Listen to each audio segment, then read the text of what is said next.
Hit TV YouTube channels లో మీ వ్యాపార ప్రకటనలకు మరియు ప్రమోషనల్ ఇంటర్వ్యూస్ కోసం వెంటనే సంప్రదించండి.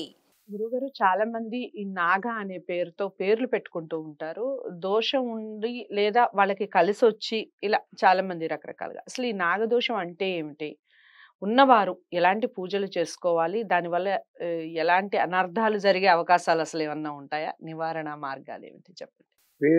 పేరుగా గనక తీసుకుంటే గనక వంశపారంపర్యంగా సుబ్రహ్మణ్యేశ్వర స్వామిని కానివ్వండి, హ్మ్. నాగేంద్రుడు అంటే వాళ్ళ గ్రామంలో ఉన్నటువంటి ఆ దేవాలయంలోనో లేదా హ్మ్. పుట్ట, ఆ హ్మ్. పుట్ట దగ్గర వాళ్ళు పూజలు ఆచరించినప్పుడు తద్వారా సంక్రమించేటటువంటి పేర్లుగా కొంతమంది పెట్టుకుంటారు. నా రైట్. అనే అక్షరంతో నాగరాజునో, హ్మ్. నాగమ్మనో అట్లా. హ్మ్. హ్మ్. కొంతమందికి ఏంటంటే సంతానం కలగని వాళ్ళు ఒక పుట్ట దగ్గర వెళ్ళి ఒక పూజ చేశాకనో, హ్మ్. అటు భగవద్ అనుగ్రహం అవ్వచ్చు, వీళ్ళ యోగం అవ్వచ్చు, సంతానం కలిగింది. హ్మ్. నమ్మకంతో నేను నాగమ్మ దగ్గరికి వెళ్ళాక నాకు సంతానం కలిగింది ఆ! కాబట్టి నేను ఆ పేరు పెట్టుకుంటున్నాను అని హ్మ్. చెప్పి హ్మ్. అట్లా మనకి నానుడిలోకి వచ్చింది వాస్తవానికి. ఆహ్, అసలు నాగదోషము అంటే జాతక పరంగా చెప్తున్నాను. హ్మ్. ఈ పేర్లు ఇవన్నీ పూజలు వీటి గురించి మాట్లాడను నేను. జాతకంలో మనకున్నటువంటి 9 గ్రహాల్లో సర్పానికి సంబంధించినటువంటి గ్రహాలు రాహుకేతువులండి. హ్మ్. వాటిని సర్పాలుగా మనం పిలుచుకుంటూ ఉంటాం. హ్మ్. సర్పముఖాలు ఉంటాయి. హ్మ్. వాటికి మొండాలు ఉంటాయి కానీ తలకాయలు ఉండవు వాస్తవానికి. రైట్. అయితే ఈ రాహుకేతువులకు సంబంధించినటువంటి స్థానాలు, హ్మ్. ఆ రాహుకేతువులు ఏ రాశుల్లో ఉన్నాయో, హ్మ్. ఆ రాహుకేతువుల మధ్యలో ఏ గ్రహాల యొక్క ఉనికి ఉన్నదో, అంటే మేషరాశిలో సపోజ్ రాహు ఉన్నాడు, తులారాశిలో కేతు ఉన్నాడు. వీరెప్పుడు కూడా అన్ని గ్రహాలు కూడా క్లాక్ వైజ్ డైరెక్షన్ అంటే గడియారం మూల ఎలా తిరుగుతుందో అలా తిరుగుతాయి. హ్మ్. ఇలా తిరుగుతాయి. ఒక్క రాహుకేతువులు వక్రంలో తిరుగుతారు. వెనక్కి తిరుగుతాయి ఇలా. హ్మ్. వెనక్కి తిరుగుతూ ఉంటాయి ఆ హ్మ్. 2 కూడా. సో, ఆ భావంలో మేష, తులా రాశులకి హ్మ్. అంటే రాహు ఎప్పుడు నెక్స్ట్ ఎటు తిరుగుతాడంటే వెనక్కి తిరుగుతాడు. అంటే మీన రాశిలోకొస్తాడు. హ్మ్. కేతువు కన్యా రాశిలోకొస్తాడు. హ్మ్. సపోజ్ ఇప్పుడు గ్రహాలన్నీ కూడా ఈ మీన, కన్యా రాశుల మధ్యలో ఉండిపోయాయనుకోండి మిగిలిన 7 గ్రహాలు. హ్మ్. ఇది ఉచ్చస్థానము, నీచస్థానము. హ్మ్. ఊర్ధ్వ, అధోముఖాలంటారు. హ్మ్. మేషం అనేది పైకుంటుంది రాశి చక్రంలో. తుల అనేది కిందకుంటుంది. హ్మ్. సో, ఊర్ధ్వముఖంలో ఉన్నటువంటి రాశి, అధోముఖ రాశి. మనం గనక పరిగణలోకి తీసుకుంటే ఊర్ధ్వముఖంలో రాహు ఉన్నాడు కాబట్టి, హ్మ్. ఈ రాహుకేతుల మధ్యలో మిగిలిన గ్రహాలన్నీ కూడా సంచరిస్తున్నాయి కాబట్టి, హ్మ్. బంధింపబడి అనే పదాన్ని వాడతారు. ఇట్స్ నాట్ బంధన. హ్మ్. At the time of birth ఆ జాతకుడికి ఆ 2 గ్రహాల మధ్యలో మిగిలిన గ్రహాలు సంచరిస్తున్నాయి. ఓకే. బంధించడానికి అదేమి జైలు గాదు. వాళ్ళేమి అపరాధం చేసినటువంటి నేరస్తులు గాదు. ఓకే. సో, ఈ సంచారంలో రెండిటి మధ్యలో మిగిలిన గ్రహాల యొక్క సంచారం ఉంది అంటే అంటే వాళ్ళ అండర్‌లోకి వీళ్ళంతా వెళ్ళిపోయారు హ్మ్. అన్న భావన మనకు తెలియజేస్తూ, ఆ చక్రం ఆధారంగా కాలసర్పదోషమని, హ్మ్. సర్పదోషమని, నాగదోషమని మనం చెప్పడం జరుగుతుంది. ఓకే. ఇది రొటేషన్‌లో. అదే రాహు, కేతువుకి యువతల పక్కున్నారు. అంటే వాళ్ళు ఇటు తిరుగుతున్నారు. హ్మ్. ఇటుపక్క గ్రహాలున్నాయి అన్ని. మధ్యలోనే ఉన్నాయి గానీ ఇటున్నాయి. అంటే ఇప్పుడు కేతువు వైపుకి గ్రహాలొచ్చాయి. హ్మ్. రాహు వైపు ఎంప్టీ ప్లేస్ ఉంది. ఎవ్వరు లేరిటు. హ్మ్. దీన్ని మనం దోషాన్ని పర్సెంటేజ్ తగ్గిస్తాం. హ్మ్. 104 టెంపరేచర్‌కి, 100 టెంపరేచర్‌కి ఎంత తేడా ఉందో తగ్గిస్తాం. హ్మ్. ఆ ప్రభావాన్ని. తగ్గించి కొంచెం నాగదోషంగా, సర్పదోషంగా దాని ప్రభావం ఎంతుందనేది ఖచ్చితంగా చెప్పవచ్చు. హ్మ్. ఏమిటసలు నాగదోషం ఉన్నా, ఒక సర్పదోషం ఉన్నా సంభవించేదేంటంటే, ఎక్కువ ఈ రెండిటి మధ్యలో గ్రహాలు ఉండటమే కాకుండా, కొంచెం అంగారకుడి దృష్టి హ్మ్. అంటే కుజుడు, ఇంగ్లీష్‌లో మార్స్. హ్మ్. ఈ మార్స్ దృష్టి గనక పడి ఉంటే, మళ్ళీ ఈ రెండిటి మీద గానీ, లగ్నం మీద కానీ, హ్మ్. ఆ గ్రహాల మీద గానీ, ఏ స్థానం మీద అయితే వాటి యొక్క దృష్టి ఉన్నదో, హ్మ్. విద్యా స్థానం మీద ఉందనుకోండి, సరిగా చదువుకోడు ఆ పిల్లవాడు. ఓకే. ఉద్యోగ స్థానం ఉందనుకోండి, బాగా చదువుకుంటాడు కానీ, సరైన ఉద్యోగం పాపం రాదు. హ్మ్. అడ్డపడుతూ ఉంటాడు. లేదా ఉద్యోగం రాగానే పాపం ఏదో కారణాల వల్ల మానేయటం, తీసేయటం హ్మ్. జరుగుతుంది. అలాగే వివాహం విషయంలో కొంత ఆలస్యం అవ్వటం. హ్మ్. ఒకవేళ వివాహం చేసుకున్న భార్యాభర్తల మధ్యలో సయోధ్య మంచిగా లేకుండా విడిపోవడం. హ్మ్.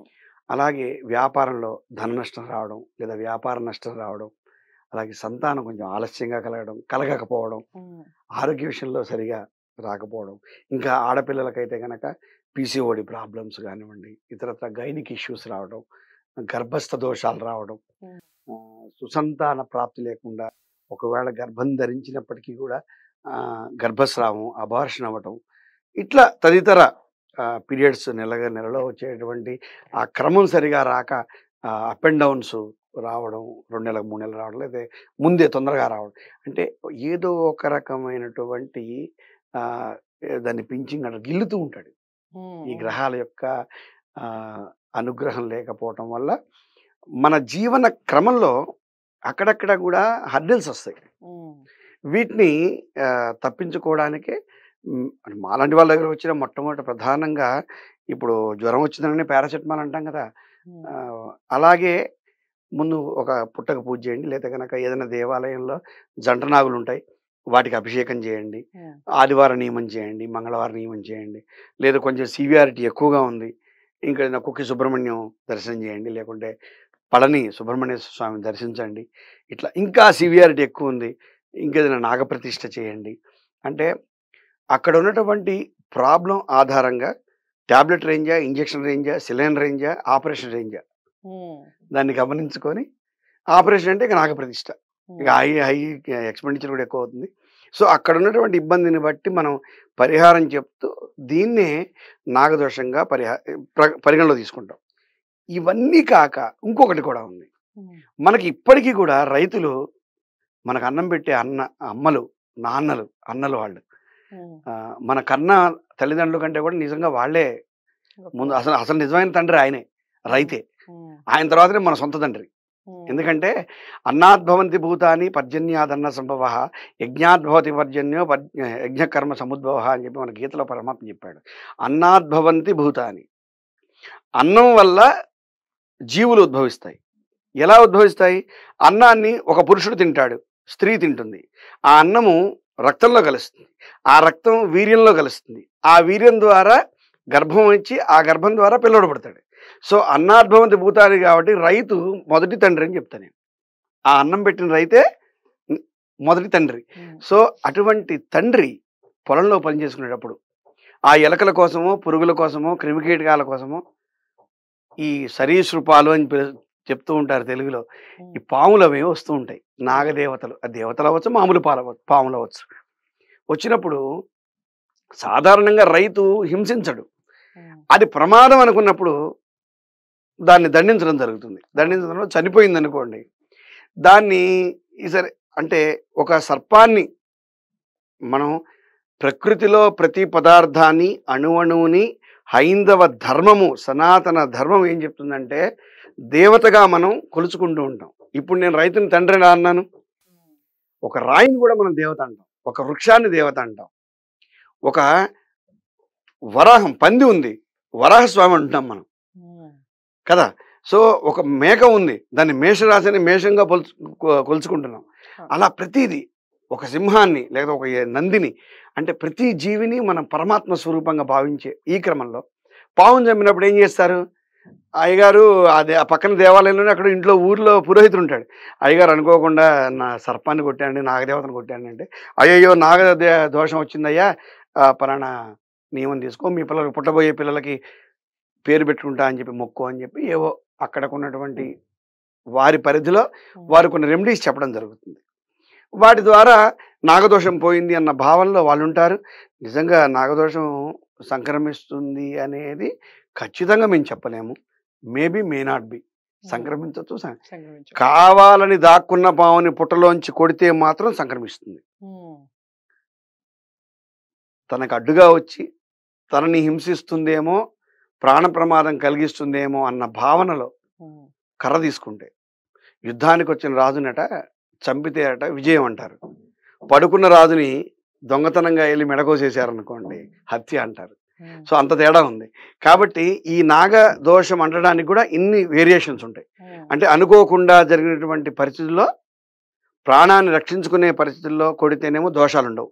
కానీ ఒక పాము వచ్చింది, ఎట్టి పెద్ద దాన్ని చంపాలి అని నిర్ణయించుకొని అది దాక్కుంటే దాన్ని వెంటబడి చంపితే మాత్రం తప్పనిసరిగా మన సర్పాన్ని మనం దేవతగా కొలుచుకున్నాం కాబట్టి నాగదోషంగా తీసుకొని తద్వారా వంశానికి సంబంధించిన కొన్ని ఇబ్బందులు వస్తున్నాయని చెప్పి మనం చెప్పుకుంటూ ఉంటారు.